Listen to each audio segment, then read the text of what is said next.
Hello friends, आपण माने तो देखुथिबे तरंग चैनल रे ओढ़णी सीरियल रे जीवन ज्योति को बा हो जाइछंती। ठीक सही समय रे जीवन रो दादा बड़ जमीदार आसी कहउछंती ए बाहाघर रे मोर ही खेती हेइछि, तेणु ए खेती पूरण करबाकू हेले ज्योति को बलिदान दबाकू पड़िबो।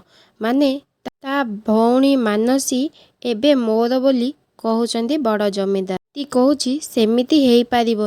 एपटे मोहिनी आश्चर्य होई अनु बड़ जमीदार कहउछंती ज्योति करिछि भूल, सेथिलागि शास्ति मानसी ही पाइबो। जमीदारଙ୍କ कथा सुनी समस्तଙ୍କ मुह फिका पड़ी जाए।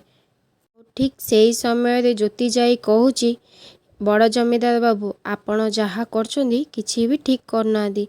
मो अपा को आखि उठेई देखिबाकू चेष्टा भी करंतनी। हठात ज्योति जाई जीवन को गोड़ धरुछंती, साना बाबू आपण किछि गोटे करंतु, आ मो भौणी को रक्षा करंतु। जीवन को बापा कहउछंती एठी कोन तमसा होउची। तींक माँ कांदी कहउछंती एबे कोन हबो मो झियो मानसी को किए बाहा हबो एबे। एही कथा सुनी बड़ जमीदार बाबू मने मने बहुत खुशी हेउथिले।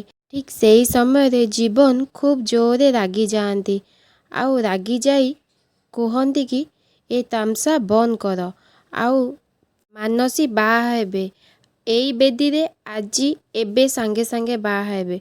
आपण माने केही भी व्यस्त हुअंतुनी, मानसीर बाहाघर मु करिबि। एही कथा सुनी घर लोक समस्ते आश्चर्य होई जाआंती, परस्पर को अनानी हुअंती।